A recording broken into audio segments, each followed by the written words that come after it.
आज हमारे पॉडकास्ट पर यानी AGS Care 360 के पॉडकास्ट पर we are welcoming the very special guest today and he is Mohammad Shoaib, the vice president of Pride Hotels group. Pride Hotels group and ये northern region के vice president हैं। So very very welcome to you sir on our podcast and आपने हमें अपना जो precious time दिया है उसके लिए हम हमेशा ग्रेटफुल रहेंगे।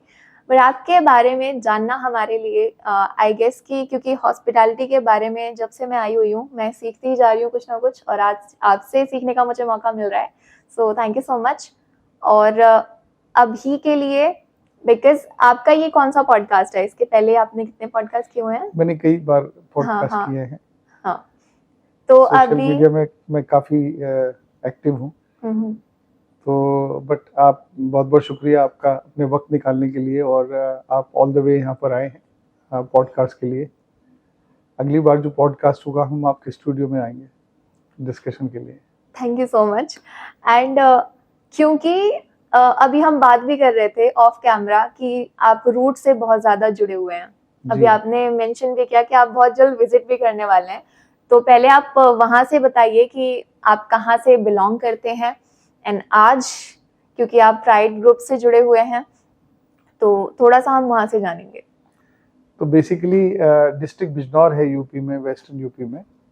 यहाँ से 180 किलोमीटर्स है और वहाँ पे मेरा जन्म स्थल है। I belong to town Mandawar, district Bijnor, which is on Haridwar Road. It is only about 13 kilometers from the city. And my grandfather was a famous doctor. My father was a senior gazetted officer in UP government. Okay. And जो मेरी education है वो UP के कई सारे मुख्तलिफ शहरों से हुई है। और बट हमारा होम टाउन मंडावर है जहाँ पे हमारा एक मैंगो ऑर्चर्ड भी है। I always love to go there, in fact, and मुझे अपने वतन से बहुत प्यार है। तो मुझे एक रूरल बैकग्राउंड से आता हूँ तो मुझे जाके बहुत अच्छा लगता है वहाँ पर। और ट्यूबवेल हैं, आम खाने को मिलते हैं, बिल्कुल ऑर्गेनिक खाना होता है, बहुत अच्छा इन्वायरमेंट होता है और सारे रिलेटिव्स भी बहुत सारे रहते हैं तो बहुत अपनापन का एहसास होता है। तो शहर से जब जब वक्त मिलता है तो मैं अपने होम टाउन जाता हूँ। तो दिल्ली में और यूपी में दोनों में डिफरेंस क्या है? पोल्यूशन कम है यूपी में थोड़ा, हमारी साइड में। ऐसे तो नहीं कह सकते कि पोल्यूशन यूपी में नहीं है। हाँ। गाजियाबाद वगैरह और आसपास के एडजॉइनिंग, दिल्ली से एडजॉइनिंग जो डिस्ट्रिक्ट है वो तो बहुत ज़्यादा पोल्यूटेड हो गए हैं। बट बिजनौर अभी भी इससे अछूता है क्योंकि गंगा नदी हमारे फार्म हाउस से 4-5 किलोमीटर दूर बहती है और अच्छा वातावरण है तो बहुत अच्छा लगता है। तो बिजनौर की खासियत जो है वो अगर आप 3 वर्ड्स में बता पाएं व्यूअर्स के लिए तो वो क्या होगी? बहुत नेचुरली ब्यूटीफुल है। आम 4 वैरायटी के होते हैं, चौसा, लंगड़ा, दशहरी और कलमी, जो कि हमारी शान है। शुगर बेल्ट है, बहुत ज़्यादा गन्ना वहाँ पे होता है, राइस भी होता है, बहुत उपजाऊ ज़मीनें हैं और क्योंकि गंगा बहुत पास बहती है तो वाटर लेवल बहुत अच्छे हैं और इट्स वेरी ग्रीन। और एक और खासियत है यूपी में अगर देखा जाए कहीं भी खाली जमीन नहीं दिखेगी आपको, हर जगह हरियाली दिखेगी। और उसका एग्जाम्पल सबसे बढ़िया ये है कि जहाँ से आप जाते जाएंगे ना सिर्फ वो उतनी सी इतनी पतली संकरी गली सी आपको मिट्टी की दिखेगी क्योंकि वहां से लोग जाते हैं। उसके आसपास का जो रोड होगा या सड़क होगी, मान लीजिए जो कच्ची सड़कें होती हैं वो पूरी घास से भरी होगी। बिल्कुल बिल्कुल इतनी खूबसूरती और इतनी उपजाऊ मिट्टी है वहाँ की, बहुत ज्यादा मिट्टी है।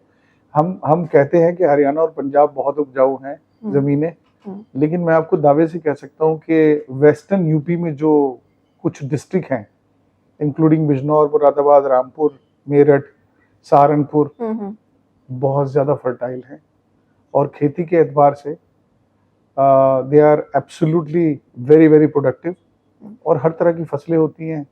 मौसम खूबसूरत है और इतनी ज़्यादा भीषण गर्मी भी नहीं पड़ती वहाँ पर हमारे तराई वाले बेल्ट में क्योंकि पहाड़ बहुत नज़दीक हैं। तो I love to go to my home town. तो शुगर बेल्ट जैसे स्टेट से आना और फिर मेरे ख्याल में इसीलिए ही हॉस्पिटैलिटी इंडस्ट्री में भी आना हुआ कहीं ना कहीं। हॉस्पिटैलिटी इंडस्ट्री में आने का ये रीज़न नहीं था कि मैं शुगर बेल्ट से हूँ। हॉस्पिटैलिटी इंडस्ट्री में आने का ये रीज़न था कि मैं बहुत अच्छा क्रिकेटर था और वहाँ मुझे मैं ऐसा सोचता हूँ कि अगर मेरे वक्त में आईपीएल होता तो मैं आईपीएल तो खेलता ही। तो क्रिकेट में एक तरीके से थोड़ा सा रिजेक्शन मिला, despite of being a wonderful cricketer. मैं एक ऑलराउंडर था, तो मैं बहुत अच्छा नहीं कर सका क्रिकेटर में। इसके कारण हॉस्पिटैलिटी में आया। ये कैसे हुआ? तो यही हुआ, किसी ने मुझे सलाह दी कि आपको हॉस्पिटैलिटी में जाना चाहिए। You are convent educated, you can speak well, and he also said that you are presentable, तो आपको हॉस्पिटैलिटी इंडस्ट्री में आना चाहिए। Okay. तो इस कारण से मैंने फिर होटल मैनेजमेंट किया और मेरी जर्नी शुरू हुई। तो ये एक छोटा सा रीज़न रहा।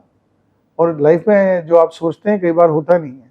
लाइफ में जो आप सोचते हैं उसके उलट फिर होते रहते हैं। आपकी डेस्टिनी आपको कहाँ लेके जाती है आपको कभी पता नहीं होता है। तो बनना तो मैं चाहता था क्रिकेटर, मैं बन गया होटलियर। लेकिन होटल में रहने के बाद भी मैंने बहुत क्रिकेटर्स को, और मेरे ख्याल में अगर बांग्लादेश की टीम को छोड़ दें तो मैंने सारी ही क्रिकेट टीम्स को केटर किया है अपनी लाइफ में। बहुत करीब से क्रिकेटर्स को देखा है और मेरा पैशन भी क्रिकेट था, तो बहुत अच्छा लगता था मुझे उनको सर्व करने में भी। तो बहुत खूबसूरत समय गुजरा। इस 21 अगस्त को मुझे हॉस्पिटैलिटी इंडस्ट्री में करीब 37 इयर्स हो गए हैं काम करते हुए। मैंने बहुत यंग एज से मैं हॉस्पिटैलिटी में आया था। मुझे एक ही चीज़ पता है, हॉस्पिटैलिटी। तो स्ट्रगल रहता है अपनी लाइफ में। तो मैंने काफ़ी स्ट्रगल देखा शुरू में। मैंने हॉलीडे इन क्राउन प्लाजा, जो ललित होटल बाराखंबा रोड पे, वहाँ से कैरियर की शुरुआत की थी और उसके बाद कभी मुड़ के नहीं देखा। बहुत मेहनत की। मेरे खानदान में भी कभी कोई होटल में नहीं काम करता था, तो मेरा कोई रेफरेंस नहीं था, मुझे हॉस्पिटैलिटी के बारे में पता नहीं था। तो अपने ही आप स्ट्रगल करके, बहुत धक्के खा के, आज मैं जो भी मुझे भगवान ने दिया है, अब जहाँ तक भी पहुँचा हूँ, मैं बहुत स्ट्रगल करके पहुँचा हूँ। लेकिन बहुत, जब सक्सेस आपको बहुत स्ट्रगल के बाद मिलती है तो बहुत सक्सेस आपको बहुत अच्छी लगती है। और आपको एक एहसास होता है कि अगर आप, जब आप सेल्फ मेड होते हैं तो एक अच्छा फीलिंग होता है आपके अंदर। और इतना लंबा सफ़र रहा है और अभी तक मेरे ख्याल में मैं अपनी लाइफ में 15 होटल ओपन कर चुका हूँ और बहुत सारे लोगों को जॉब दिया है, बहुत सारे लोगों को ट्रेन भी किया है। तो लाइफ बहुत खूबसूरत गुजरी है। और किसी स्टोरी में अगर विलेन ना हो तो वो भी ठीक नहीं है। तो रुकावटें तो लाइफ में आती रहती हैं, लेकिन आप उसको कैसे ओवरकम करके अपनी लाइफ को सही ट्रेजेक्ट्री पे, सही पेस पे लेके चलते हैं, अपने एथिक्स और अपने मॉरल्स के ऊपर कॉम्प्रोमाइज़ नहीं करते और अपनी इंटीग्रिटी को बना के रखते हैं, तो मेरे ख्याल में राह आसान हो जाती है। मोर देन 30 इयर्स, 37 इयर्स का आपने जिक्र किया यहाँ पे जी। वो अगर आप समराइज करें सिर्फ 2 लाइनों में व्यूअर्स के लिए हमारे, तो वो कैसे आप समराइज करेंगे? और अभी आपने एक चीज और मेंशन की कि हर एक की स्ट्रगल में कुछ विलेंस यानी कि चैलेंजेस भी होते हैं, तो हाँ, वो मतलब विलेन तो रॉन्ग वर्ड हुआ, पर लाइफ में चैलेंजेस आते हैं। तो वही कि एक तो समराइज करें आप व्यूअर्स को 2 लाइन में। जी। मैं मानती हूँ कि बड़ा मुश्किल होगा कि 2 लाइन में वो कह पाना, लेकिन 2 लाइन में मैं चाहूंगी व्यूअर्स जाने कि आपका जो 37 का इयर्स का एक्सपीरियंस है वो चीज, एंड क्या विलेंस यानी कि चैलेंजेस थे आपके स्ट्रगल में। देखिए क्या होता है कि जब मैंने हॉस्पिटैलिटी इंडस्ट्री में अपना कैरियर स्टार्ट किया था, अब चीज़ें बहुत आसान हो गई हैं, तब उतनी आसान नहीं थी। 1988 में I started, 21 August 1988 I started my career. इसलिए 21 August this year I completed 37 years.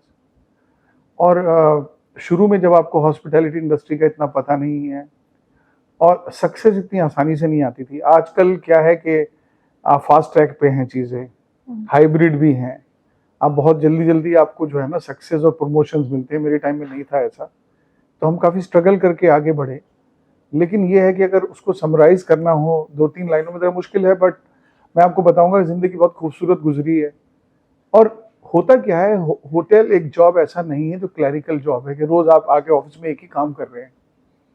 आप तरह तरह के लोगों से मिलते हैं, you meet different kind of people, they come from different cultures, they come from different countries, और आपको वेरिड, आपका एक्सपीरियंस इतना डिवर्स होता है ना।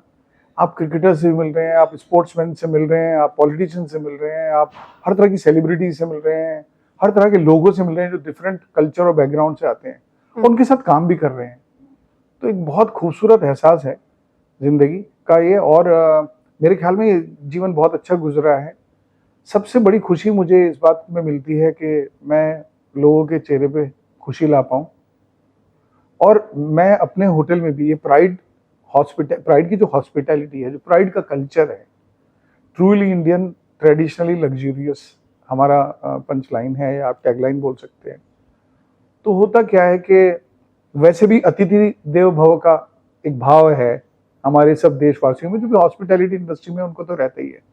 लेकिन मैं आपको बताऊं कि प्राइड का भी कल्चर है और इस होटल का भी कल्चर है कि कुछ जीरो पॉलिटिक्स है। मेरे बड़े बेटे भी हॉस्पिटैलिटी इंडस्ट्री में, उनका नाम मोहम्मद शाद है। उन्होंने भी रिसेंटली इंडस्ट्री छोड़ दी, लेकिन मैं उनको ये भी बताता था कि आप होटल जाइए, जॉब करिए, काम करिए, किसी बैक बाइटिंग में, किसी पॉलिटिक्स में, किसी ग्रुपिज्म में आपने रहना, काम करिए घर आइए, काम करिए घर आइए, किसी कंट्रोवर्सी में नहीं आना है। और यही मेरी लाइफ का सार भी है। मैं कभी किसी को जाके छेड़ता नहीं हूँ, कभी मेरे पास समय भी उतना नहीं है कि मैं किसी के साथ जाके झगड़ा करूं या मतभेद करूं। मैं एक बहुत हैप्पी हूँ, और मैं जिन जिन होटल्स में रहा हूँ वहां पे मैं खुशियां लाने में मेरा बिलीफ रहता है कि मैं लोगों के जीवन में खुशियां लाऊं, उनको प्रमोट करूं, उनको नया सिखाऊं कुछ, और उनको साथ लेके चलूं। और इसी तरह का culture pride plaza Aerocity new Delhi में है। यहाँ करीब 500 से ज्यादा लोग काम करते हैं। जीरो पॉलिटिक्स होटल है और हम सब लोग एक दूसरे की फैमिली हैं। प्राइड का कल्चर बहुत खूबसूरत है प्राइड ग्रुप का। और ये हमारे जो सीनियर्स हैं, मिस्टर एसपी जैन हैं जो संस्थापक हैं, मिस्टर सत्येंद्र जैन हमारे सीईओ हैं, मिस्टर अतुल उपाध्याय हैं, वो भी बहुत काइंड है। वो हमारे वो एग्जीक्यूटिव डायरेक्टर और बोर्ड मेंबर भी हैं। तो ये कल्चर ऊपर से आता है और हम उस कल्चर को किसी तरीके से मेंटेन करते हैं। और ये मेरा भी पैशन रहता है कि भाई हम लोगों को अच्छे से ट्रीट करें। लोग खाली इसलिए छोड़ के नहीं जाते आपको कि आप उनके पैसे ना बढ़ाएं, उनको प्रमोट ना करें। कई बार आप, बड़ी फाइन लाइन होती है किसी की बेइज्जत करने में और उसकी क्लास लगाने में। तो आप जब उसे क्रॉस नहीं करना है, हर आदमी की एक सेल्फ रेस्पेक्ट उसको बरकरार रखना है। तो लाइक मेंटेन, एंड कोई चीज अगर आप कह रहे हैं उसको बड़े पोलाइट वे में कह दीजिए। और फिर लाइफ का मोटो यही है कि हम सीखने आए हैं। हर कोई इंसान यहाँ पे सीख रहा है। उसकी एज कुछ भी हो सकती है। हो सकता है कोई इंसान 80 के एज में कोई लेसन सीखे, और हो सकता है मैं लगातार सीखता रहता हूँ। आज भी मैं सीखता रहता हूँ। जब सीखने की आपके अंदर, जब आपको ये लगने लगे कि आपको सब कुछ आता है, तो बहुत बड़ा अंत है। कभी भी जीवन में सीखने का कोई लिमिट नहीं है और हर दिन हर एक्सपीरियंस आपको सिखाता है।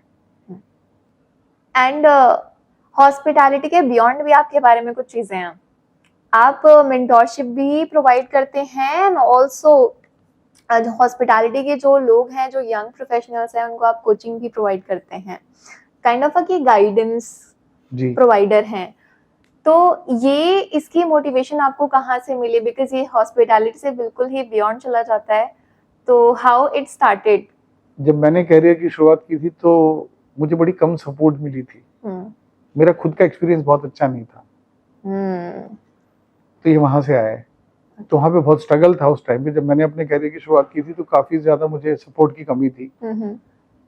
होता क्या है कि जो भी लोग न्यू कमर होते हैं हॉस्पिटैलिटी इंडस्ट्री में, तो हमारे यहाँ पे बड़ी सिस्टम है। जो भी नए लोग ज्वाइन करते हैं तो हम उनको बता देते हैं, भाई ये आपके बड़ी हैं, आपकी कोई भी प्रॉब्लम होगी तो आप इनको बताएंगे।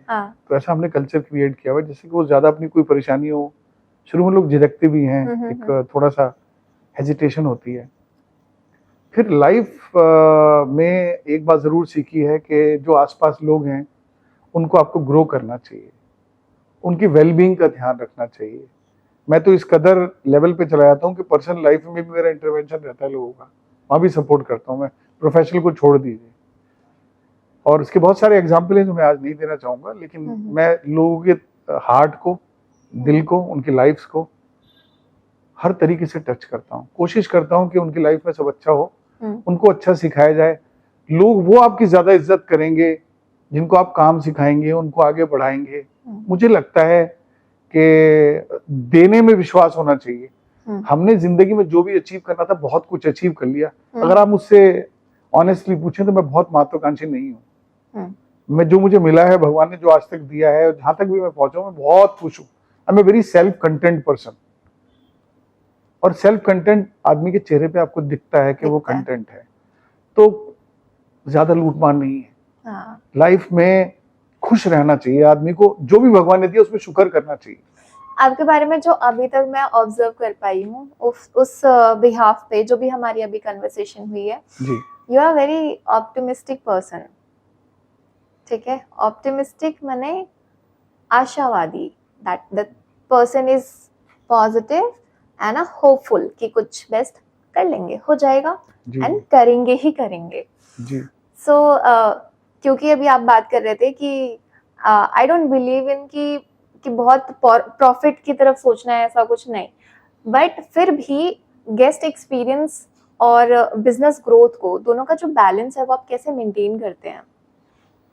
तो पहले तो मैं ये आपको बताऊंगा कि अगर आप लीडर हैं तो क्या होता है कि आपको बहुत पॉजिटिव, अगर आप खुद भी नर्वस थोड़े बहुत हैं कभी किसी सिचुएशन में, तो भी दिखाना नहीं है।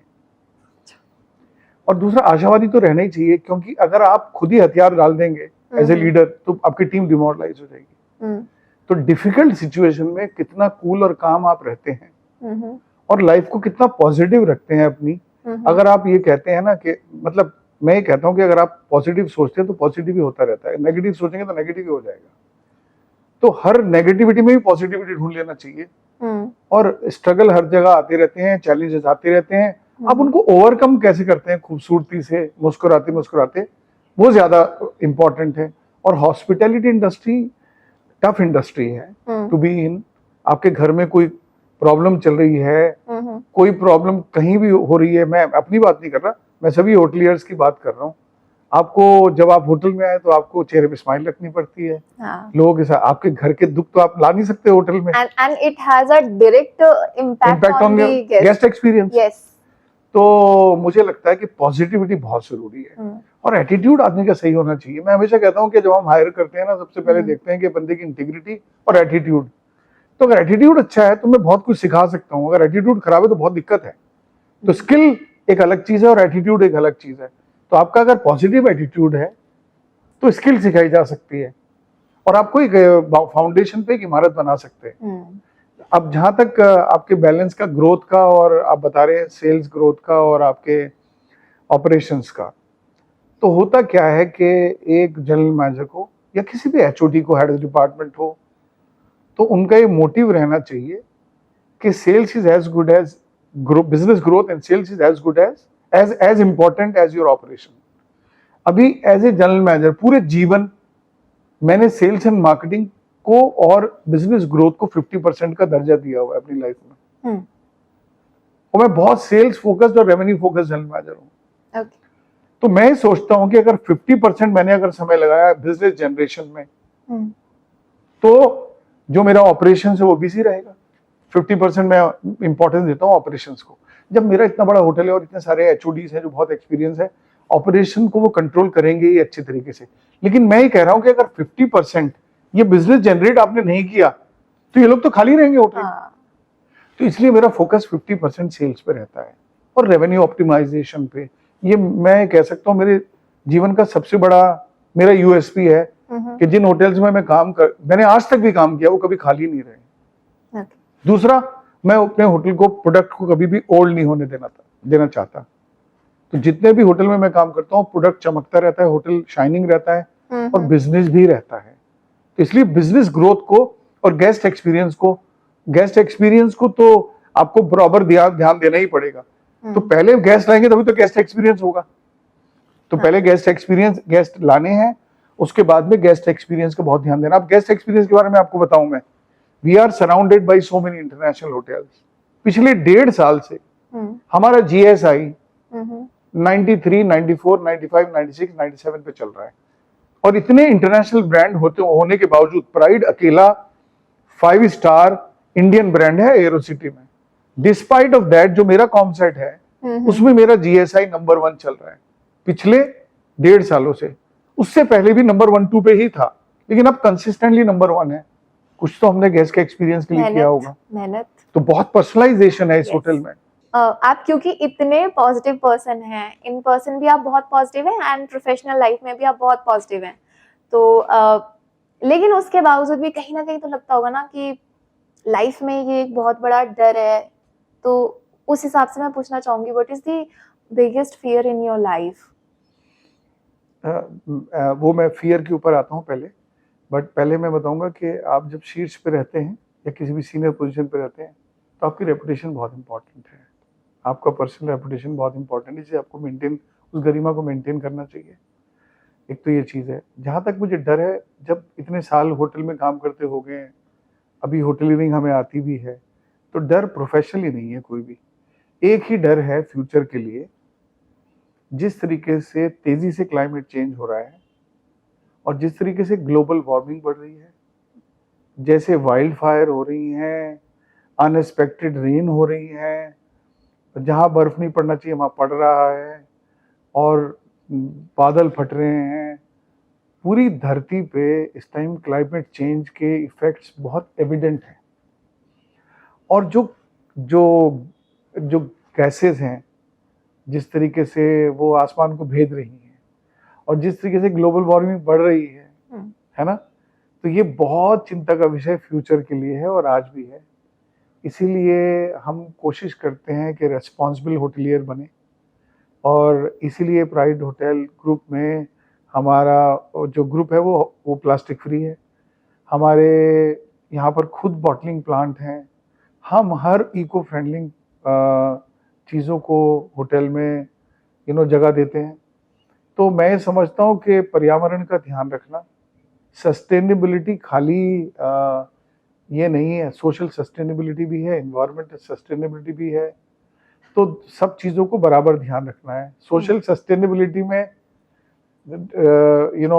कितनी आपके यहाँ पर महिलाएं काम करती हैं, कितने लोग स्पेशली एबल्ड हैं वो भी काम करते हैं। करेक्ट। आप कितनी वेजेस ठीक से देते हैं नहीं देते हैं, सोशल इक्वालिटी के ऊपर भी काम है, वो भी सस्टेनेबिलिटी का पार्ट है। तो एक एनवायरमेंटल सस्टेनेबिलिटी एक है, इकोनॉमिक सस्टेनेबिलिटी भी है। तो सस्टेनेबिलिटी के तीन आयाम है। मैं समझता हूँ कि फ्यूचर बहुत खराब हो जाएगा अगर आज से हमने नहीं समझा और हमने करेक्शन नहीं किया।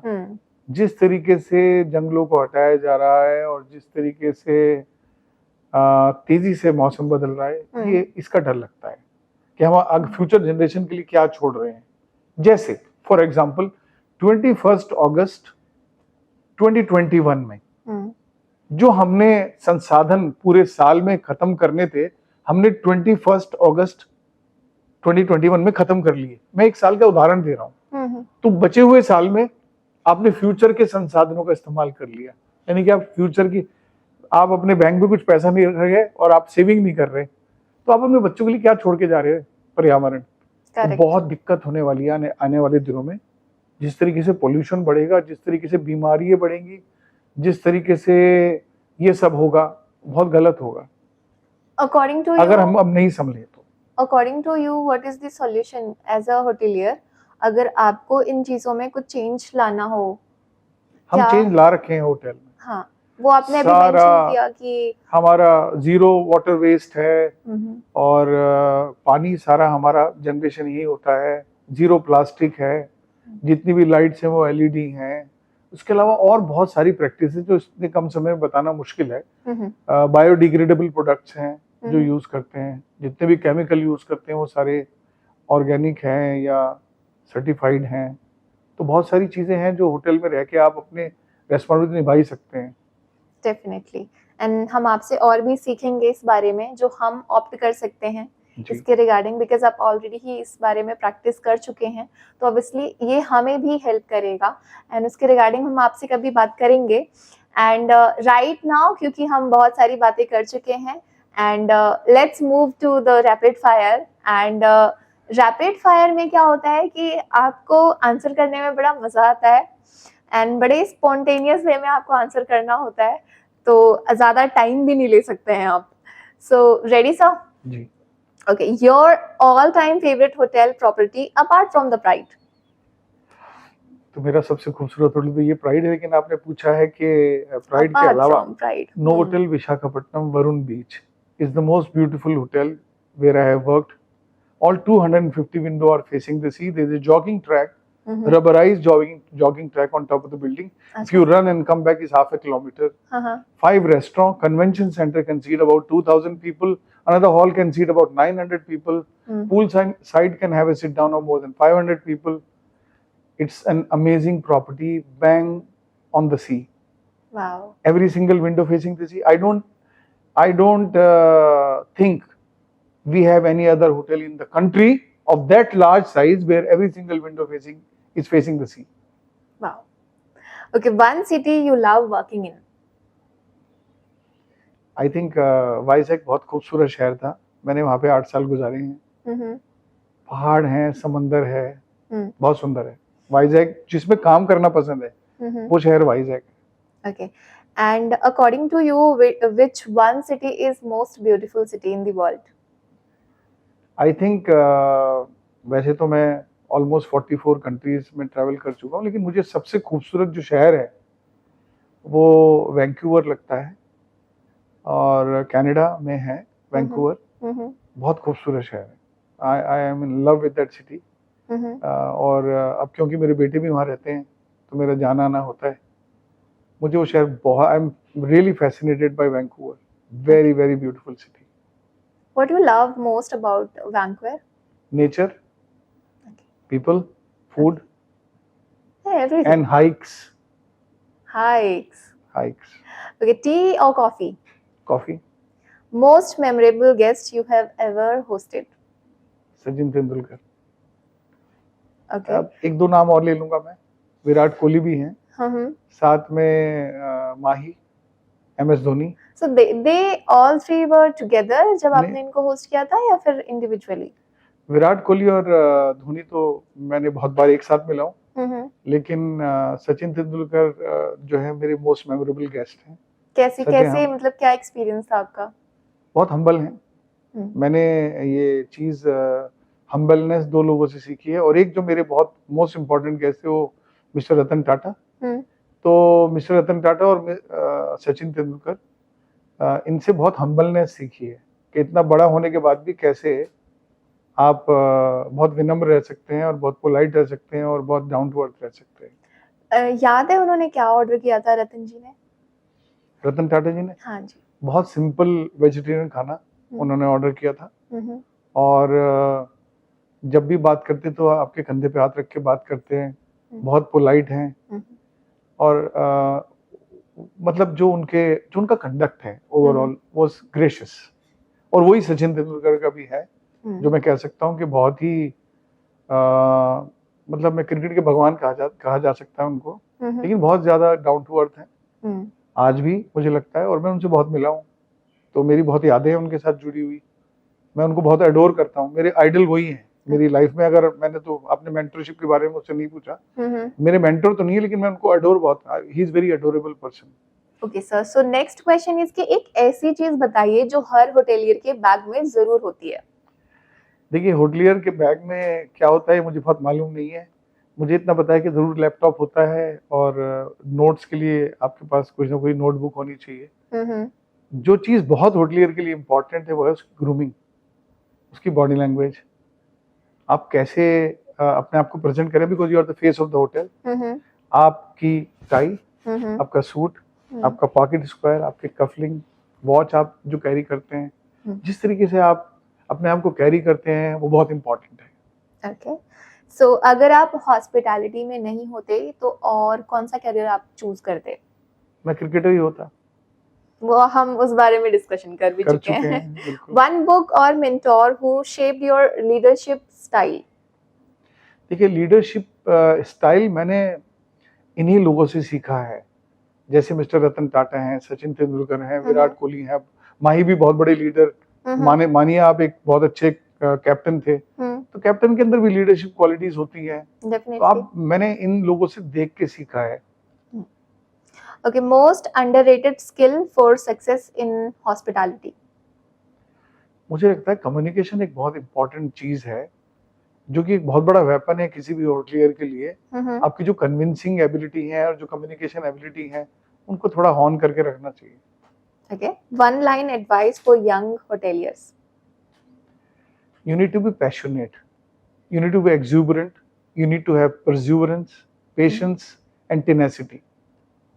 Okay, so that was the rapid fire and trust me, आपसे मैं यहाँ पे बहुत कुछ सीख कर के जा रही हूँ। मैं जब भी किसी गेस्ट से मिलती हूँ तो मैं उनसे कुछ ना कुछ सीखती हूँ और जैसे कि मैंने कहा कि मैंने आपके बारे में बहुत सारी चीज़ें ऑब्जर्व करी हैं। अगर मैं 2-3 चीज़ें अभी आपको बता पाऊँ तो आप अपने रूट से जुड़े हुए हैं, you are passionate about your career and दूसरों को हेल्प करना आपको बहुत पसंद है। ठीक जरूर। है, इसके अलावा भी मैंने बहुत सारी चीज़ें सीखी होंगी और वो मैं इम्प्लीमेंट कर रही होंगी अपनी लाइफ में, तो इससे बड़ी कोई चीज़ हो नहीं सकती है and thank you so much once again because आपने अपने जो प्रीशियस टाइम शेड्यूल में से आपने हमारे लिए टाइम निकाला है, so thank you so much and lastly जाते-जाते मैं आपसे यही कहना चाहूँगी कि हम एक शो बना रहे हैं व्हिच इज़ कॉल्ड टेस्टप्रेन्योर। तो टेस्टप्रेन्योर जो है वो 2 वर्ड से बना हुआ है, taste and entrepreneur. So basically जो भी लोग अपना कोई नया बिजनेस या कोई स्टार्टअप करना चाहते हैं, they are coming and pitching the idea to the sharks, जो Okay. हमारे एक्सपर्ट्स का पैनल है उनको।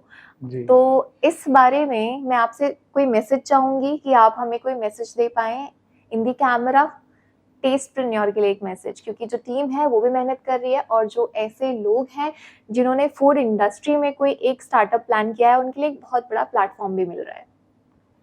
आई थिंक टेस्टप्रेन्योर एक बहुत अच्छा इनिशिएटिव मैं समझता हूँ है, क्योंकि ये एक ऐसी इंडस्ट्री है जो बहुत क्रिएटिव है और बहुत लोग क्रिएटिव हैं जो अपनी कला को दिखाना चाहते हैं। आई थिंक ये बहुत अच्छा मंच होगा जहाँ पे वो अपने आप को पेश कर सकेंगे और उनके जो कदरदान है वो भी वहाँ बैठे होंगे।